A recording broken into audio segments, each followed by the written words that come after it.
todos, tudo bem? Aqui é Celso Takashi Nakano, sou oftalmologista aqui de São Paulo, no Hospital Santa Cruz. Queria agradecer, antes de mais nada, ao convite para estar participando desse Catarata Day no Grupo Opt, né? É um grande prazer e honra estar junto a esse grupo tão seleto de amigos, né?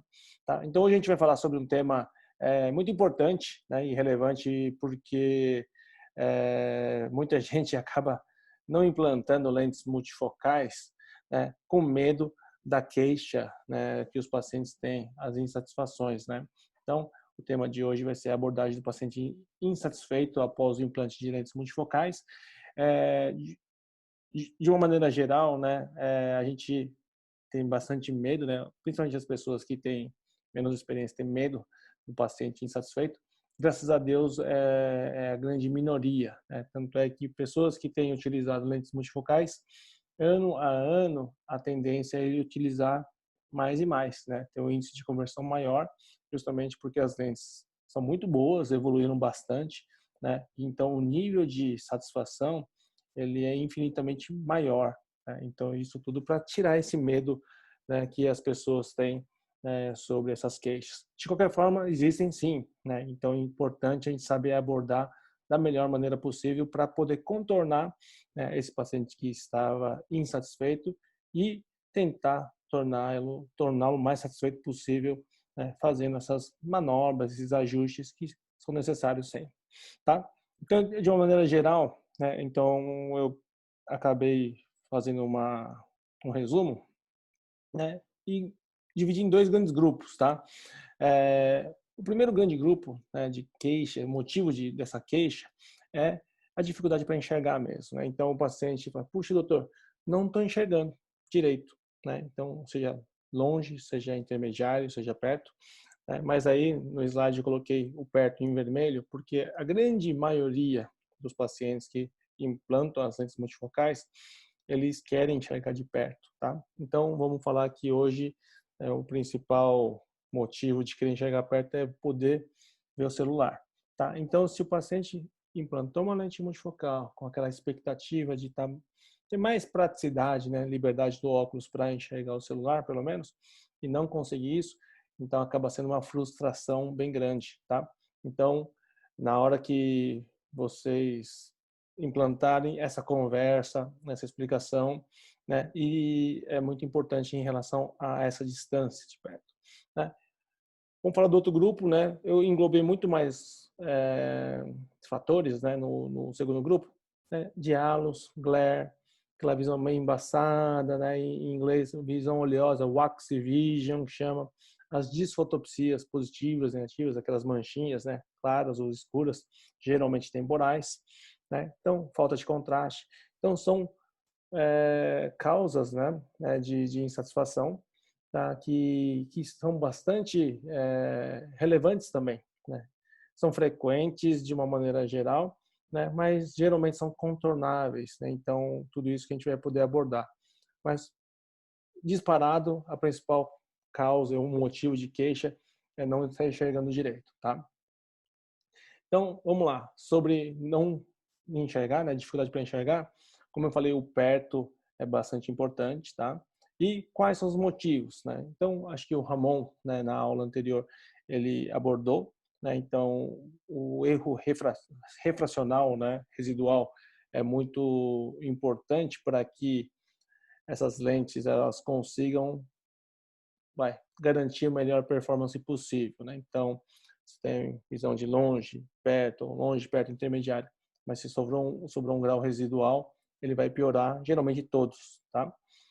E um dos principais motivos também para a pessoa não estar enxergando diferentes distâncias, às vezes a lente escolhida não tem aquela potencialidade. Tem lentes que são boas para visão longe, intermediária, e para perto vai ficar meio fraco mesmo, né? E às vezes o oposto, longe, perto, como uma bifocal, né? E a intermediária fica fraca mesmo. Logicamente, com as lentes trifocais e as lentes de dual technology, né? Que é a Symphony, a Synergy no caso, né? Que tem visão longe, intermediária e perto, então, ou seja, são mais completas. Então, esses gaps são cada vez menores, né? Mas mesmo com essas lentes entre aspas, mais modernas e mais completas. Se tiver um erro residual, né, vai piorar também, tá? Então, maneiras de abordar, de corrigir isso, né? Então, usam óculos, né, inicialmente, para ver esse grau residual e se um óculos resolver e o paciente tiver tranquilo com o uso esporádico que seja do óculos, já é uma boa solução, né? E outras soluções, como cirurgia refrativa, assim, também são totalmente viáveis, né? Se possíveis, né? Então, tecnicamente, aí pode se fazer e geralmente fica muito bom, tá? E acho que antes disso, né? Então, que eu listei aqui no final, seria justamente você escolher o tipo certo de lente, né? Que dê a capacidade para ver de perto.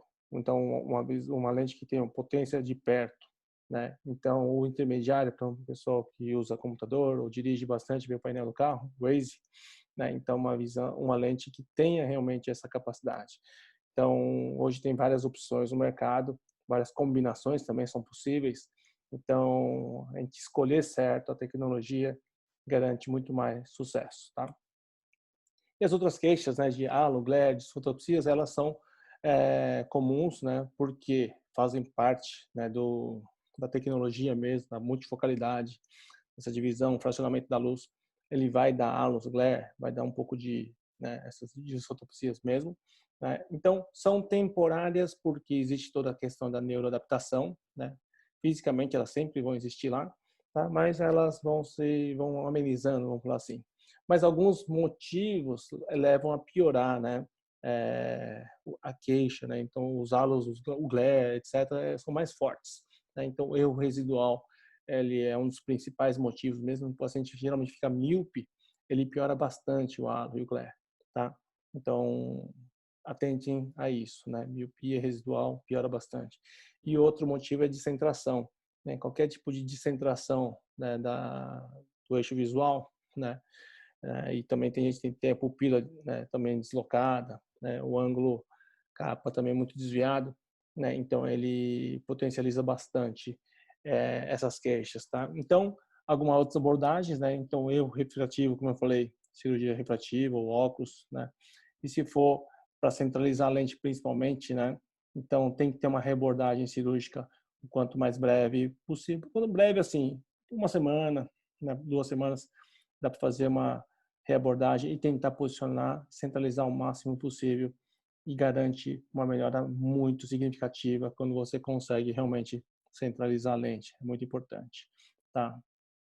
E tem a questão da falta de luz, falta de contraste, né? Então, é lógico, principalmente essas lentes, né, atuais no mercado, elas usam ainda, a maioria delas, a difração da luz, né? Então, o próprio fracionamento de luz, ele acaba fazendo com que a gente use menos do que 100% da luz para cada uma das distâncias, né? Então, toda vez que o paciente então tem alguma patologia associada, um glaucoma, né, uma alteração na retina, nem que seja leve, mas que possa estar sofrendo com essa diminuição do contraste, né, por causa do fracionamento, não, isso vai ser potencializado. Então o paciente ele pode sentir falta, fala, puxa, doutor, não estou enxergando, vai ser meio escuro, assim. E isso infelizmente não tem jeito, né, porque você, uma vez implantada a lente multifocal, você vai estar fracionando mesmo. Então, a única abordagem mesmo seria a troca, né, por uma lente monofocal, no caso, né, pelo menos hoje ainda, né, uma lente monofocal, para que você consiga direcionar 100% da energia para um ponto só, né. Então, assim, nesse tempo pequeno, né, dessa palestra, a gente conseguiu abordar as principais causas, né, e algumas abordagens, né, importantes aqui, tá? Uma última coisa que eu queria falar é assim, ó, que motivos de embaçamento, perda de nitidez, né, são opacidades dos meios, né? Então, opacidade de cápsula posterior, né? Então, nem que seja precoce, né, já perde bastante performance de visão, tá? E outra coisa que tem que se atentar bastante é a opacidade do vítreo também, tá? Então, geralmente os cirurgiões de segmento anterior não se atentam muito com a opacidade do vítreo, né? E mesmo os retinólogos, eles não estão tão habituados a fazer qualquer tipo de abordagem, né, precoce, né, por causa de opacidade vítrea, mas nesses casos de lentes multifocais, as difrativas principalmente, né, então uma vitrectomia precoce, né, é lógico, com segurança, né, com indicação bem indicada, vamos falar assim, né, e uma capsulotomia, né, isso é bem mais tranquilo, precoce também melhoram demasiadamente, né, a visão, tá? Então acho que essas abordagens são importantes. Então foi um resumo bem breve sobre essas abordagens e tal. Tomara que vocês que têm menos experiência e estejam acompanhando, né, esse curso aqui, o Catarata Day, né, consigam ter esclarecido alguns conceitos, né? E qualquer coisa estou à disposição aí para poder trocar ideias com vocês também, tá? Um grande abraço a todos e muito obrigado novamente pelo convite. Tchau, tchau.